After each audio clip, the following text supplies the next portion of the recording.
I'm Coyote Peterson, and I'm about to be bitten by the giant desert centipede. Here we go.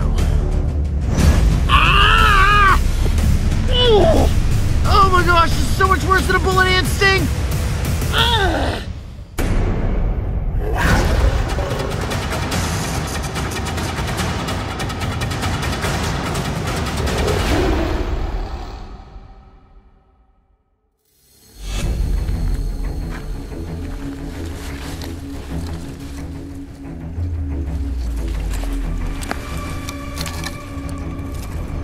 It's a fair statement to say that I am no stranger to pain, as over the past 2 years, I have arguably taken more intentional bites, chomps, pinches, and stings than any other human being.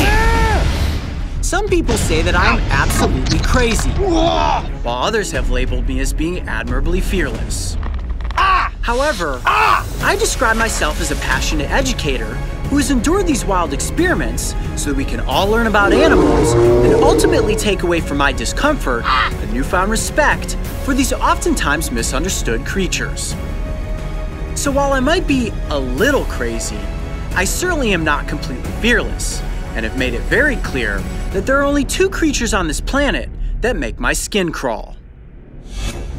The first is infamously known as the toe biter. Scientifically, this alien-looking creature is addressed as the giant water bug, and its bite, which is inflicted with a needle-like rostrum, is unbelievably painful. Since we first featured one of these insects several years ago, the Coyote Pack has been requesting both a bite and aftermath episode. So I faced my fears, safely caught one of these giants, and then in poetic fashion, let it latch on and bite my toe.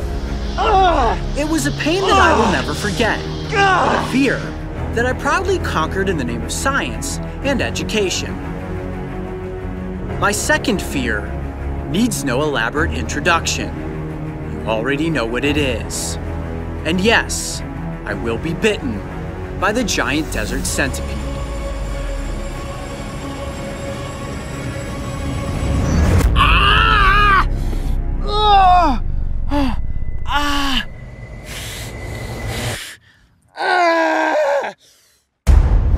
These voracious predators can occasionally be encountered when exploring the deserts of the Southwest.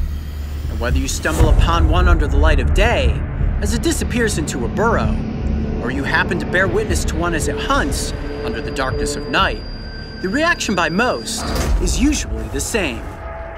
Screaming, running in the opposite direction, and then mentally navigating a thick cloud of disbelief for what your eyes had just seen. A giant, leg-covered, venomous fang-wielding terror that could only have materialized within one's most horrifying nightmare. However, this is no bad dream, and it's certainly no figment of your imagination. In fact, this animal is as real as it gets, and for me, the moment you have all been waiting for is closer than you think.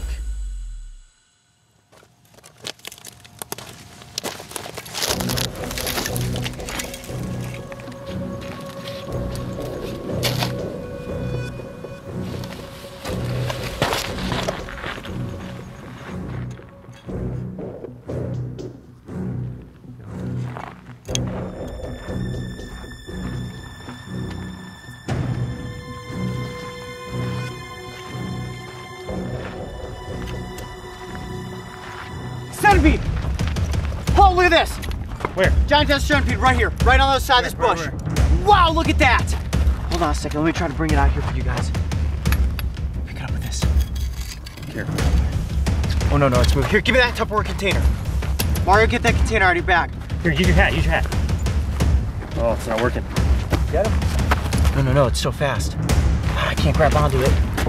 Hurry. All right, I got it pinned. Oh, there he goes. Oh, got out. Nice. Got it? Woo! That is a big centipede.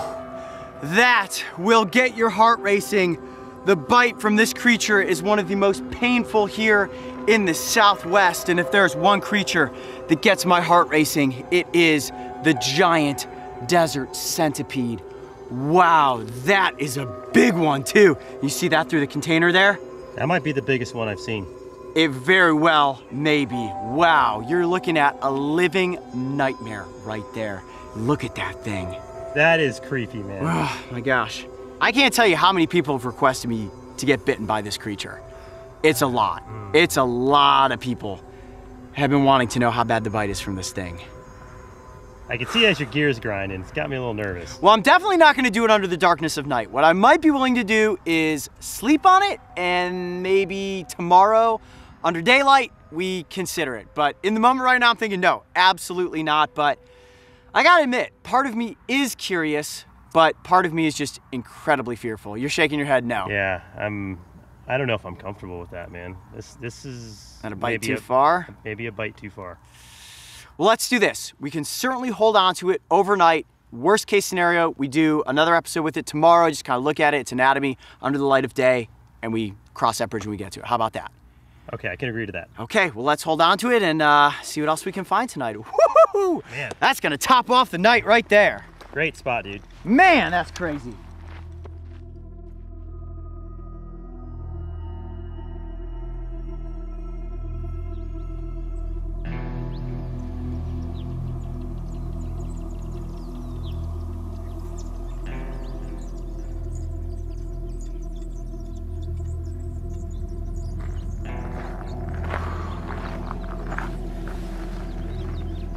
When they say giant desert centipede, they aren't kidding. Look at the size of that myriapod.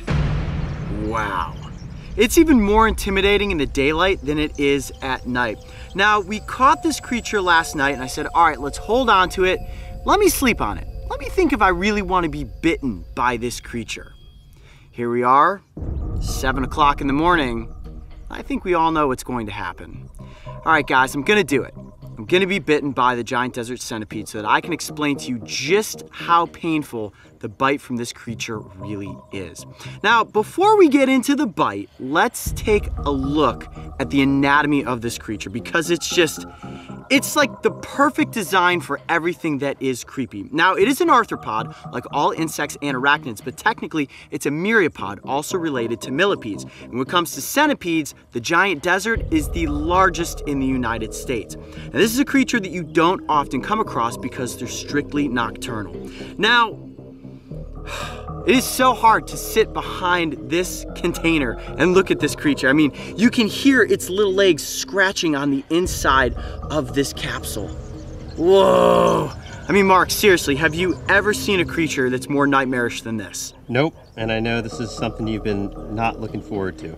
Well, people often want to know, is there anything that scares Coyote Peterson? I jump on alligators, I jump into swamps to catch snapping turtles, I handle black widows and golden orb weave spiders, but the centipede, ever since I was a kid, for some reason, just always been like, I don't want to get near that thing because it has so many legs and each one of those legs has a little hook on it. So when they grab onto something, they grapple onto something. And when they bite, those fangs ratchet down and they hold on. So this is not necessarily a bite and run, this could be a bite and pull. Yes, you know, when I've been stung by things in the past, I hold on to them with the entomology forceps. And when I do that, I let go, the insect usually falls right off of my arm. But in this instance, this myriapod is capable of holding on to me and inflicting more than one bite. All right, well.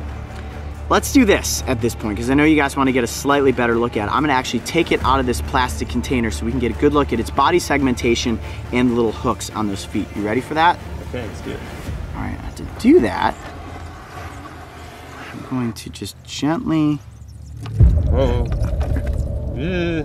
I gotta actually pin down its head to do this. Oh, jeez, look how fast See how fast it is? Now, Coyote, I've heard this called the cheetah of the desert. Yes, that is because they are speedy and they are lethal. Let me see if I can actually, man. You might need a bigger set of forceps. There's just no good way to go about this.